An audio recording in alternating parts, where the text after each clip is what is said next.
آج ہر دھرم میں ان کا ایک رسم و رواج ہوتے ہیں. مثال کے طور پر ڈی جے بجانا، یہ کرنا. لیکن کیا مسلمانوں کے اندر بھی یہ سب جائز ہے یا صحیح ہے یا غلط ہے؟ میرے بھائیو، جب ہندو سماج میں آپ دیکھتے ہیں تو 2 4 10 وہ تو شروع ہی سے میں دیکھتا ہوں، آپ بھی دیکھتے ہیں کہ جہیز کا لینا اور پیسہ کا لینا. لیکن نیتا جی، میں آپ سے گواہ بنا کر کے کہوں گا کہ میرے اسلام دھرم میں لڑکی کے باپ سے جہیز کے نام پر ایک چونی لینا بھی جائز نہیں ہے. لیکن آج ہر دھرم یعنی مسلمانوں میں بالخصوص آپ دیکھیں گے کہ آج بھی 2 لاکھ 3 لاکھ روپے لڑکی سے لیے جاتے ہیں جہیز کے نام پر، اور یہ پیسہ اسلام دھرم کے مطابق یہ صحیح نہیں ہے بلکہ یہ غلط ہے، اور آج مسلمانوں میں بھی یہ پیسہ لیے جاتے ہیں. نمبر 1 تو میرے بھائیوں، یہ بھی ایک غلط چیز جو آج مسلمانوں کے اندر پائے جاتے ہیں، تو یہ صحیح نہیں ہے. ٹھیک اسی طرح شادی بیاہ کے موقع پر مکھیا جی یا نیتا جی، میں یہ کہوں گا کہ مسلمان دھرم میں آج سے 5 سال پہلے جو ہماری ہم لوگوں کی شادی ہوئی یا مولانا لوگوں کی شادی ہوئی، تو 5 سال پہلے ہمارے یہاں شادی میں ڈی جے نہیں بجتے تھے. لیکن آج ہم مسلمانوں کی حالت یہ ہے کہ بغیر ڈی جے بجائے آج ہماری بھی شادی تقریباً نہیں ہوتی ہے. یہ سب کے سب غلط ہے. ایک ہندو سماج کے لوگ بھی ڈی جے بجائیں، ایک مسلمان سماج کے لوگ بھی ڈی جے بجائے، تو ان میں اور ہم میں کیا فرق رہا؟ آپ اپنے آپ کو مسلمان کیسے کہلائیں گے؟ میں یہ پوچھنا چاہ رہا ہوں کہ بجاتے وہ بھی ہیں، بجاتے آپ بھی ہیں، تو وہ مسلم غیر مسلم، آپ مسلمان کیسے ہو گئے؟ اس لیے میرے بھائیوں، ڈی جے بجانا شادی بیاہ میں یہ سب صحیح نہیں ہے، بلکہ جہیز کے نام پہ پیسہ لینا یہ بھی صحیح نہیں ہے. سود بھی حرام ہے، شراب بھی حرام ہے. ٹھیک اسی طرح آج ماں اور بہنوں میں جو عورتوں میں ایک چھوٹی سی بیماری یا کہہ لیجئے گناہ ہے، میں اس کو ایک نقطے میں بیان کر کے میں اپنی باتیں ختم کروں. بچیوں کا پروگرام ہے، انجمن ہے، بہت سی بچیاں رات بھی ہو رہی ہے، ان کے انجمن باقی ہے، تقاریر باقی ہے. آپ سب بیٹھے رہیں، ان کی ہمت افزائی کریں، اور انشاءاللہ پھر ضرورت پڑے گی تو میں آتے رہوں گا انشاءاللہ باذن اللہ. ایک گناہ جو آج عورتوں میں، حالانکہ اس کو بنگلہ میں بولنا چاہیے، وہ یہ ہے کہ بچے جب چھوٹا ہوتا ہے، چھوٹا سا بچہ، تو ہماری ماں بہن کیا کرتی ہے؟ اردو سمجھتی ہے وہ لوگ؟ کوئی دقت نہیں ہے.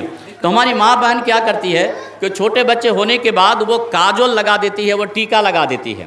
وہ یہاں تو دائیں طرف یا تو بائیں طرف یا سامنے وہ ٹیکا لگا دیتی ہے. اور ہماری مسلمان مائیں یہ عقیدہ رکھتی ہیں کہ کسی کی بری نظر نہ لگے.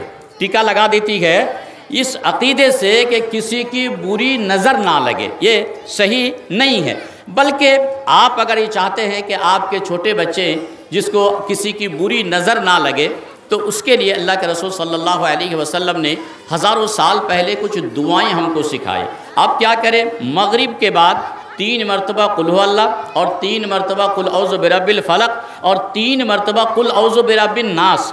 یہ 3 مرتبہ یہ تینوں صورتوں کو پڑھ کے آپ اپنے بچوں پر دم کریں. انشاءاللہ کسی کی بھی بری نظر آپ کے بچے پر نہیں لگے گی. تو آپ یہ دعا پڑھ کے آپ کریں. نمبر 1. نمبر 2، جب آپ سونے لگے بسترے پر جائیں تو ایک دعا ہے آیت الکرسی کے نام سے. آج اکثر مسلمانوں کو یہ آیت الکرسی یاد نہیں ہے، بلکہ سوتے وقت یہ دعا پڑھ لینی چاہیے. اللہ کے رسول صلی اللہ علیہ وسلم نے ان کے بہت سے فوائد بتائے ہیں. آیت الکرسی ہے اللہ لا الہ الا هو الحی القیوم لا تأخذہ سنۃ ولا نوم لہ ما فی السماوات و ما فی الارض. یہ قرآن کی ایک آیت ہے 3 پارے میں.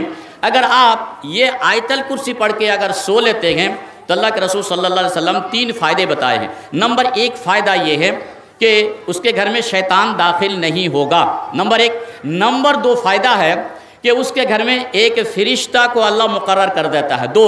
نمبر 3 کا فائدہ، اور سب کے لیے اللہ کے رسول صلی اللہ علیہ وسلم نے جو بتایا میں وہی بتا رہا ہوں، اس رات اس کے گھر میں چور داخل نہیں ہوگا. یہ آیت الکرسی، اور کتنی بڑی دعا ہے، اور عام طور پر آج مسلمانوں کو یہ آیت الکرسی یاد نہیں ہے. میرے بھائیو، مجھے افسوس ہے کہ آج جتنی دنیا میں اسکول اور مدارس ہیں اتنی انسانوں میں جہالت زیادہ ہے.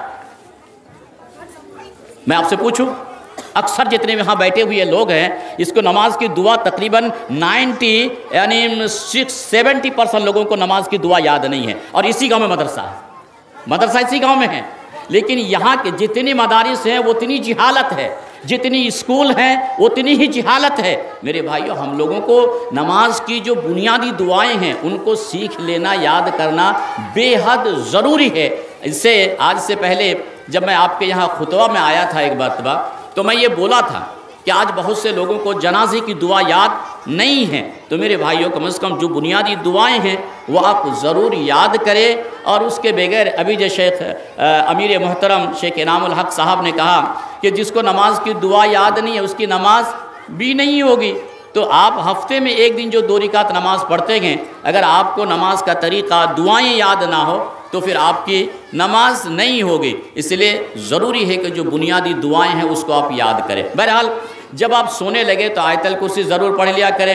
جب آپ صبح کریں تو 3 مرتبہ قل هو اللہ، 3 مرتبہ قل اعوذ برب الناس اور 3 مرتبہ قل اعوذ برب الفلق، یہ 3 صورتوں کو 3 مرتبہ پڑھ کے آپ اپنے بچیوں پر یا اپنے ہاتھ پہ ایسے 3 مرتبہ پڑھ کے دم کر کے سر سے لے کے پیر تک آپ ایسے مل لے، انشاءاللہ بإذن اللہ اس رات یا اس دن آپ کو ان جادو منتر کوئی بھی نہیں چلا سکتا ہے۔ نمبر 1۔ نمبر 2 میں قرآن کے تعلق سے آج بہت سارے لوگ دیکھتے ہیں جس کے گھر میں بھوت پریت ہے، تو بھوت پریت کے لیے بہت سارے لوگ تعبیذ باندھتے ہیں، اوجھا کو بلاتے ہیں اور پتہ نہیں کیا کیا جھاڑ پھونک کرواتے ہیں۔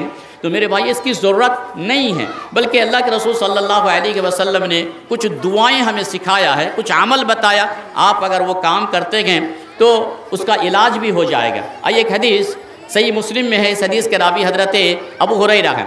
اللہ کے رسول صلی اللہ علیہ وسلم فرماتے ہیں کہ لا تجعلوا بیوتکم مقابر، تم اپنے گھر کو قبرستان نہ بناؤ۔ ان البیت الذی تقرأ فیہ سورۃ البقرہ، جس گھر میں سورہ بقرہ کی تلاوت ہو، جس گھر میں سورہ بقرہ کی تلاوت ہوگی، لا يدخلہ الشیطان، اس گھر میں شیطان داخل نہیں ہوگا۔